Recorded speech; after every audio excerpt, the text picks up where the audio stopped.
Hey everyone, I'm NornQueenAlexis and welcome back to the channel. So today, I'm getting ready for work. As you can see, look all pretty, look all ready. And no, not that kind of work. Not this kind of work either. That's all paint. I use my hand as a dry brush palette. Don't do that. But I'm actually getting ready to go to work over at Games U in Gilbert, Arizona. If you haven't checked that place out, please do so. So today I thought we would finally, because I have been extremely busy, that we would finally go over the new Dogmata. And the model itself looks... Yep. Anyway, the model itself is actually really good though. So first off, let's just fix a few things. Because you know me, I don't like it, but I'm not going to say that I just directly don't like it.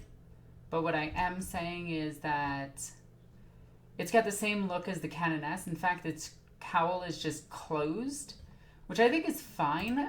But I think that this miniature just does it better. Again, I feel like the Mistress of Repentance just has the overall best look for this type of battle sister, and I really feel like GW's kind of dropping the ball on it, because this one, granted its face looks terrible, this one actually looks really cool and is a really simple conversion. All you need to do is get a two-handed power weapon, a power maul at that, and overall that's not hard to do. So, miniature aside, I think it looks a lot better with the helmet.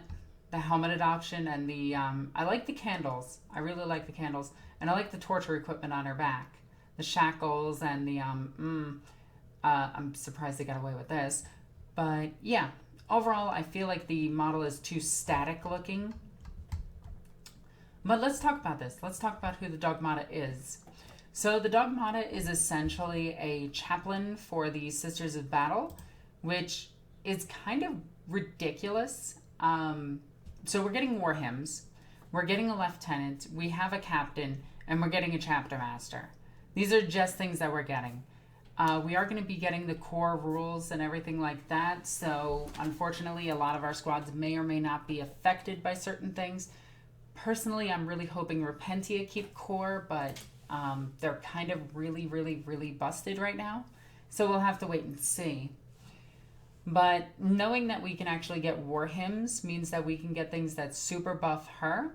We can also get things that super buff like Repentia squads, Mortifier squads, and even our Seraphim and Dominion squads, which are all really good for combat.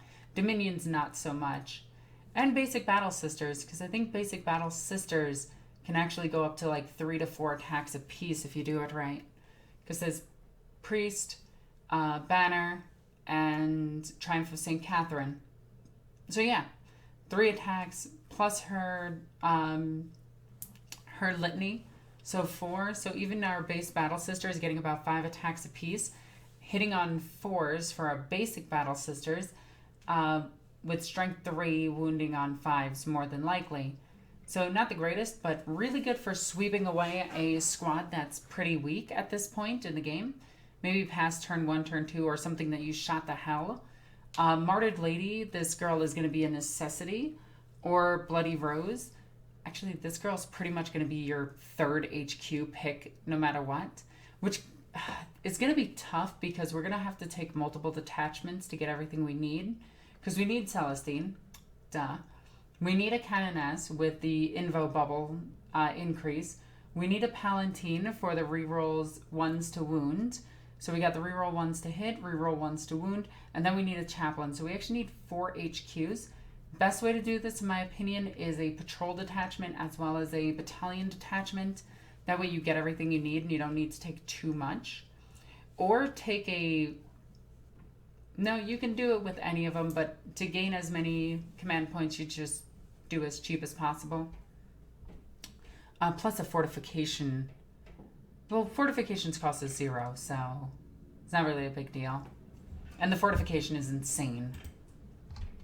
By the way, it is actually really good.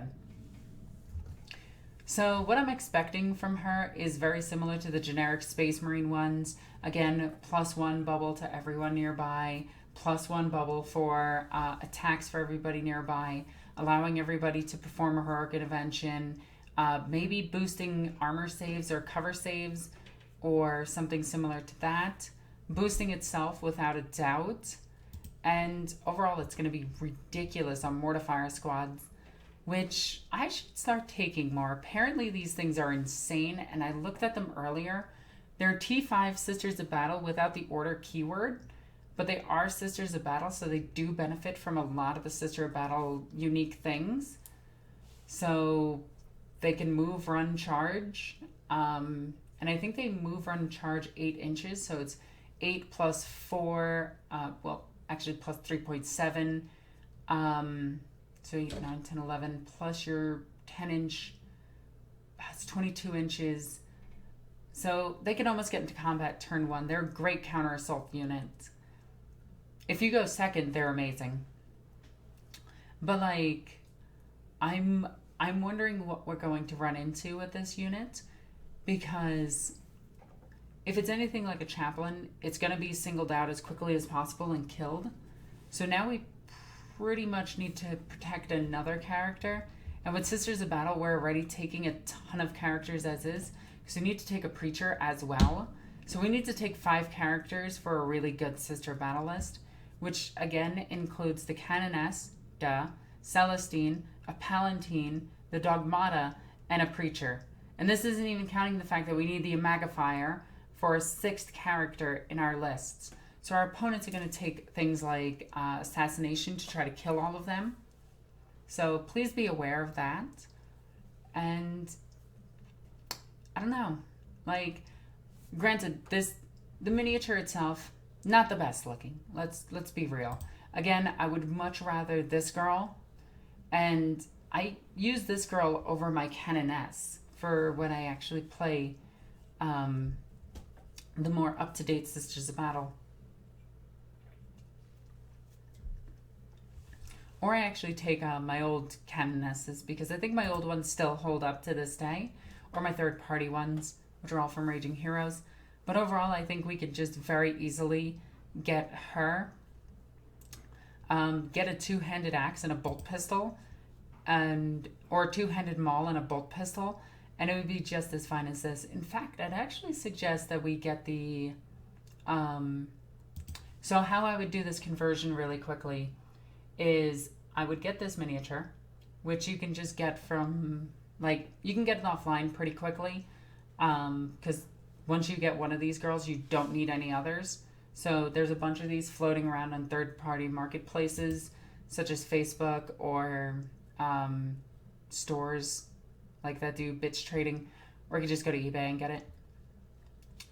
For the axe itself, I am actually thinking you want something along the lines of a Grey Knight's weapon. Let me see.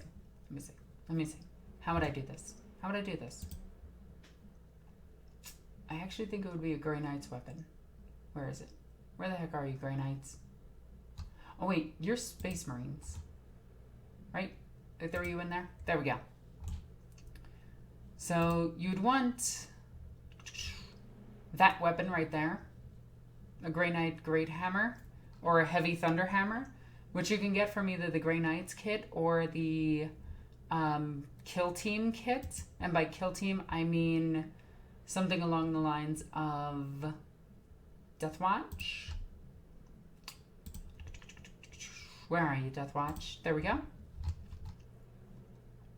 You can get that Heavy Thunder Hammer. There it is. And this would just look a lot better on her. So you can even match the arms and everything by just cutting the hands off and shaping them down just a little bit. And you can get a much better looking mini just using